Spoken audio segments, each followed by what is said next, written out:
Hello lovelies, I'm Cameron and welcome to my office.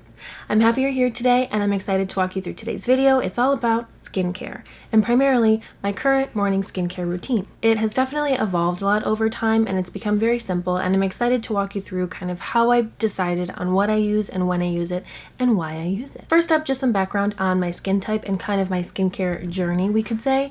Skin type wise, I definitely fall under the traditional combo oily situation. My skin was definitely at its driest just this last winter here in LA, so that was kind of an interesting time kind of adjusting my skincare and adapting and bringing in new products that really hydrated because what I was using was not cutting it. But for the most part, I have pretty normal skin on the outer part of my face and I'm more oily in the middle of my face. Thankfully, right now I'm not super acne prone. I do break out from time to time, but they're pretty predictable. It's either hormonal, my nose is itching, I'm eating too much sugar and it shows up on my forehead most of the time, or it happens a little bit more around where I have more hair follicles. So thankfully I was blessed with some little hair on my chinny chin chin. And I break out there sometimes. What are you gonna do? I don't really experience a lot of cystic acne on a regular basis, so not a lot of big red angry pimples, but I am really congested. Mainly around where I get the oiliest, where my pores are the largest, which is right down the middle of my face. I just have a lot of blackheads, I have a lot of texture that shows up when I'm using maybe a more matte foundation, things like that, that I try to treat and exfoliate as often as I can without stressing my skin out too much. I'm also very prone to little tiny whiteheads, which are typically breakouts from products. So it's either skincare or makeup products, and like 90% of the time I'm pretty sure it's makeup just because I'm using a lot of layers, maybe I'm using an older product or one that's not labeled as non-comedogenic. And then I just get this whole wash of little white bumps all on the side of my cheeks and all on my forehead, and I don't love it. Experiencing that so frequently has brought me to the current leg of my skincare journey, which I'm really in the thick of right now, which is just doing a lot of research on and finding products that are non-comedogenic. Simply put, they have ingredients that are not going to clog your pores and are not going to cause those little white bumps. Because of this recent obsession, you could call it, with finding these non-comedogenic products, these products that are going to let my skin breathe, be effective, but not clog my pores. That's only amplified the mission that I've had in my skincare journey maybe the last 2 years or so. I wanted to stop buying things just because maybe they looked cute, because so-and-so recommended it, even though we have like completely different skin types, because it has like a hot, trendy ingredient in it. I wanted to just know more, so I started paying attention to people who knew more than I did. I'm definitely no expert now, but I've definitely paid attention to ingredients a little bit more, the science behind it all, because science can be fun, and really just paying attention to what my skin needs instead of just being like, oh, I'm having a breakout, I should use this mask and I should use this serum. It's maybe like, why is my skin breaking out? Am I actually eating enough? Am I sleeping enough? Am I drinking enough water? Whatever that looks like, and then kind of approaching it more holistically and being a lot more patient with how I use my products, rather than using something a couple times, not seeing results, and then on to the next, and then just having an excess of products and really no results. So as I've learned and as I continue to learn, my current routine is mainly 3 to 4 essential steps for myself, whereas like 2 or 3 years ago, it was a 10-step routine that I had no idea what I was doing. Let's get started. The first step of my morning routine is cleansing. For the last year and a half or so, I found that my skin is actually pretty happy if I don't use soap and water in the morning.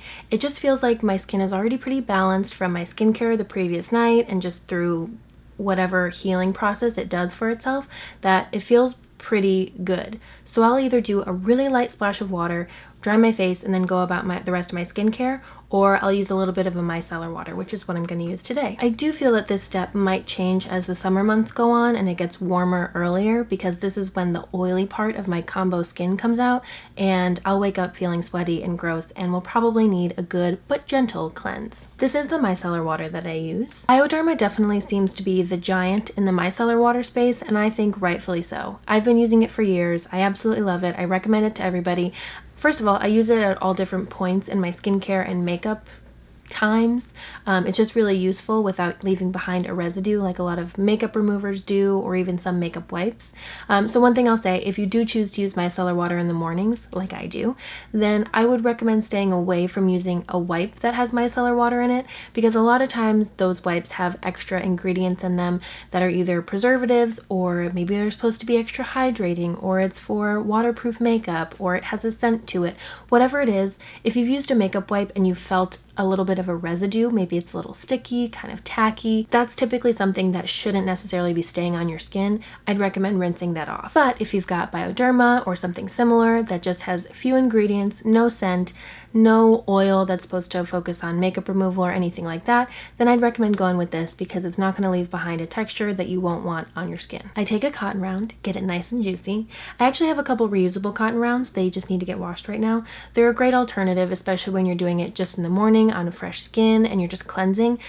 They just stay less mucky and dirty, like if you're using them to take off makeup. Highly recommend. And I just swipe it all over, focusing mainly in my oily parts. So that's at my hairline and right down my T-zone. Don't forget to wash behind your ears. I recommend doing that in the shower, but do what you can when you can. And then I get under my eyes to get rid of some excess oil. One of the most key products that I use in both my skincare and makeup routines is not even a skincare or makeup product at all.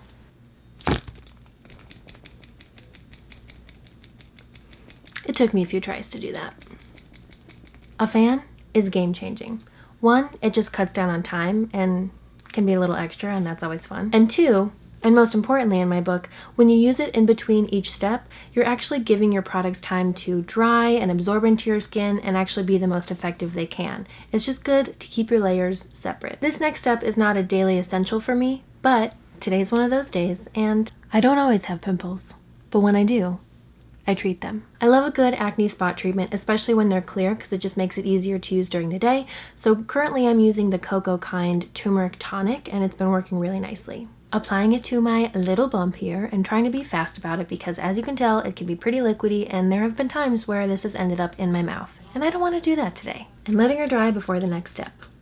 Sometimes if it's an early morning or if my eyes are just a little extra puffy, I will use something to help depuff them. And that comes in a couple different forms. I'll either use my jade roller after I'm all the way done with my skincare just to physically depuff, or I'll use something like my little milk cooling water stick. This is a mini version of it. It's nice because it doesn't leave behind a lot of a residue, which is important to me because I don't really use a lot of eye creams in the first place.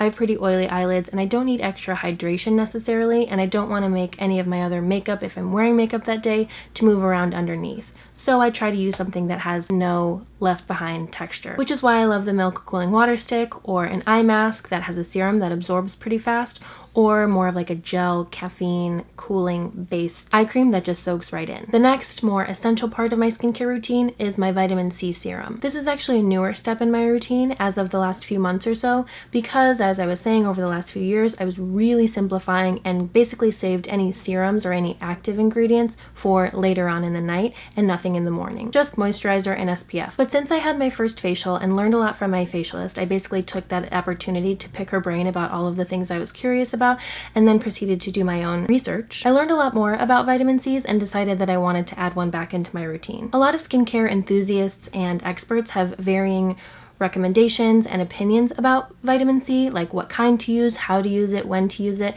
But what I've learned, and again, I'm not an expert, but this is what the consensus is, you want to pay attention to what type of vitamin C. There are actually a handful of different types of vitamin C. The one that I chose to use right now is actually one of the most gentle, stable, bioavailable types of vitamin C out there right now, which means that if you have sensitive skin or are new to vitamin C, this is a good one to use because you won't have to necessarily build up a tolerance and it shouldn't aggravate your skin, and also that it's going to remain fresh, active, and effective for a little bit longer. The one that seems to be the most prevalent, like the most popular and most potent, most effective, is ascorbic acid. So if you have maybe more sensitive skin, I say look for something that has maybe more 5% vitamin C, but if you build up your tolerance, you can go all the way up to maybe like 20%, and then you're really getting the full effects of it. Most vitamin C's are actually very sensitive, or unstable as most experts call it. That means that every time your vitamin C is exposed to air or sunlight, let's say every time you open your bottle, or if you leave it on your desk in your room, it loses its oomph a little bit every time you use it and becomes less effective over time. Therefore, packaging and storing are very important aspects of vitamin C usage and ownership. You want to look for something that comes in a dark bottle and you want to store it in a cool, dry place. I use maybe 1/4 of a dropper and press it all over my skin. Can't forget the neck. And then what do? we let her dry. And now for moisturizer, I'm using the IT Cosmetics Confidence in a Gel Lotion. It's oil-free, it's non-comedogenic, and it feels like absolutely nothing on my skin without leaving behind any sheen or anything that I don't want right now. Normally, I really love a dewy finish, especially from skincare, but it's starting to get really warm here and I want to mattify and keep extra texture away as long as possible because I know that my natural oils are going to come throughout the day anyway. I take one pump, rub it up in my hands, and pat it where I need it. Fan. And now for the very last step, sunscreen. This is the Supergoop Play Everyday Sunscreen with broad spectrum SPF 50. When you're looking for SPF, you want to make sure it's broad spectrum, which means that it covers UVA and UVB rays and gives you all over good protection. I've been using this bottle for a while now and I really love it, especially because you can use it all over. It's not just for the face, it's good for the body, and it's meant to be used in direct sunlight. It's not just a really light facial SPF. However, it gives me a little bit too much of a sheen on my skin and makes me feel a little bit oily if I use it under makeup. But other than that, I love it. I'm currently on the hunt for a little bit more of a matte sunscreen, but in the meantime, this will do just fine. Patting it all over, and yes, we are still wearing sunscreen while indoors. It's just a good habit to be in, and we're exposed to a lot more sun rays than we think we are, even on the inside. If you're by a window, you're by the sun. And that concludes my current springtime morning skincare routine. I'm sure as it gets warmer and my skin needs change and I get a little bit more oily, I may need to tweak things here and there, but for right now, this works really well for me. Thank you so much for hanging out with me today. As always, I greatly appreciate you.